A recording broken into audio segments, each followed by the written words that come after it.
কেমন আছেন আমার দেশ এবং দেশের বাইরে যে প্রবাসী ভাইয়েরা আছেন? সবাইকে আসসালামু আলাইকুম রহমতুল্লাহি ওয়া বারাকাতুহু। আশা করি ভালো আছেন। আমার স্ক্রিনে যেই ভিডিওটা দেখতেছেন, সর্বপ্রথম আমি RTVকে ধন্যবাদ জানাই। তারা যে এই নিউজটা করেছে, এটা বৃদ্ধাশ্রমের একটা ঘটনা। দুদিন আগে কোরবানি ঈদ গিয়েছে। এই ঈদে যে বৃদ্ধাশ্রমে মাগুলা সন্তানের জন্য এবং যাদের নাতি নাতনি আছে তাদের জন্য যে চোখের পানি জড়াচ্ছে, তারা শুধু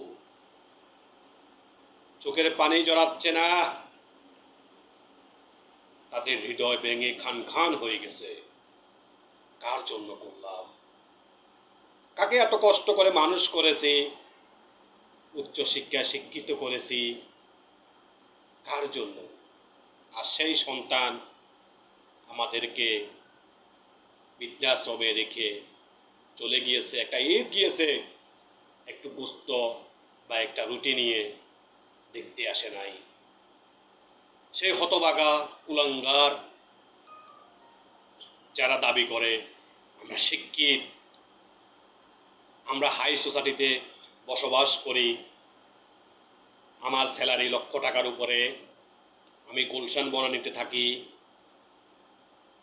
আমাকে আর পায় কে? আমি তাদেরকে বলি, তোমার মতো হতভাগা, তোমার মতো দুর্ভাগা পৃথিবীতে আর একটা নেই। তুমি কি ভাবতেছো ভাইয়া? তুমি চাইলেও থাকতে পারবে না। দুনিয়ায় কেউ থাকতে পারবে না। তোমার 14 গোষ্ঠী চলে গিয়েছে, অতএব তোমাকেও চলে যেতে হবে। এই যে তোমার মা, তোমার বাবাকে তুমি বৃদ্ধাশ্রমে রেখে গিয়েছো, হয়তো তাদের নসিব ভালো, তারা বৃদ্ধাশ্রম পেয়েছে।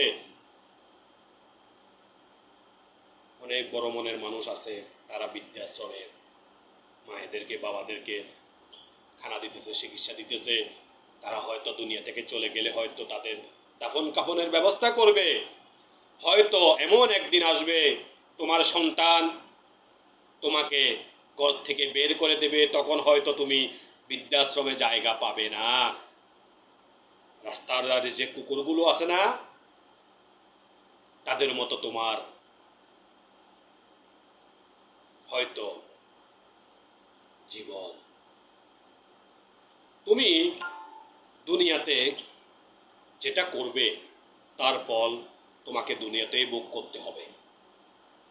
কি মনে করেছো ভাইয়া? চাইলে পার পেয়ে যাবে। এই যে 30 বছর 20 বছর তোমার মায়ের বাবার নিঃস্বার্থ ভালোবাসায় তুমি ভুলে গিয়েছো 2-1 বছরের স্ত্রীর ভালোবাসায়। তোমার স্ত্রী তোমাকে ভালোবাসবে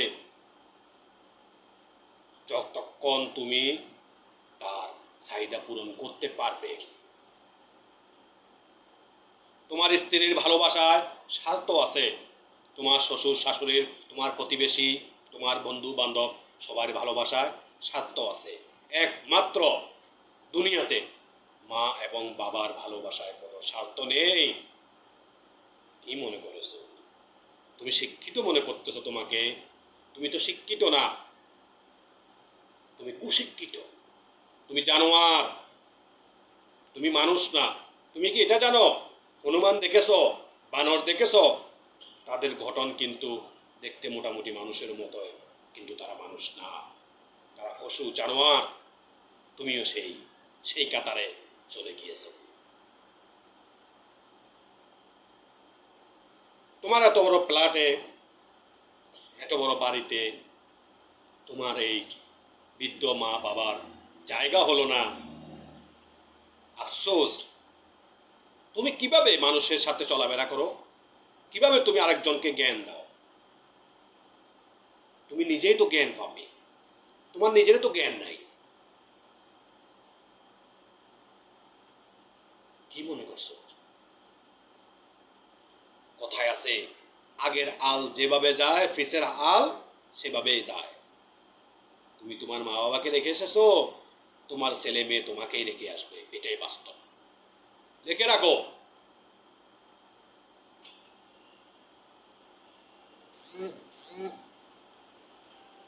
আমি মা বাবাদেরকে বলতে চাই, আপনার সন্তানকে ইসলামিক শিক্ষা দিন, নৈতিক শিক্ষা দিন। তাহলে দেখবেন হয়তো আপনার ছেলে মেয়ে আপনার সাথে এই আচরণগুলো আর করবে না। জেনারেল শিক্ষা দিন, সমস্যা নাই, আমাদের জেনারেল শিক্ষা দরকার আছে, কিন্তু সর্বপ্রথম তাকে নৈতিক শিক্ষা দিন, ইসলামিক শিক্ষা দিন। দেখবেন আপনার বৃদ্ধ বয়সে বৃদ্ধাশ্রমে আসতে হবে না।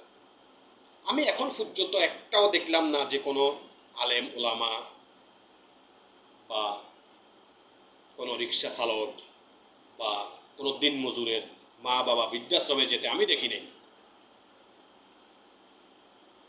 যত বৃদ্ধাশ্রমে আছে এনারা বেশিরভাগ না, সবাই 100-100 হয় ম্যাজিস্ট্রেট, হয় পুলিশের বড় কর্মকর্তা, হয় এমপি মন্ত্রী, তাদের ছেলে মেয়েরা এরকম সবাই বড় বড় আমলা, যাদের লক্ষ লক্ষ টাকা মাসিক বেতন, যারা গুলশান বনানীতে বসবাস করে, এই ফ্যামিলি থেকে কিন্তু মা বাবাদেরকে বৃদ্ধাশ্রমে রাখে। এখনো সময় আছে, তোমার মা বাবাকে বৃদ্ধাশ্রম থেকে নিয়ে আসো, তাদের কাছে ক্ষমা চাও, আমি ভুল করেছি, প্লিজ। দুনিয়া তো ভালো থাকবে এবং আখেরাতেও হয়তো তোমার ভালো থাকা হবে। তুমি হয়তো ভুলে গেছো,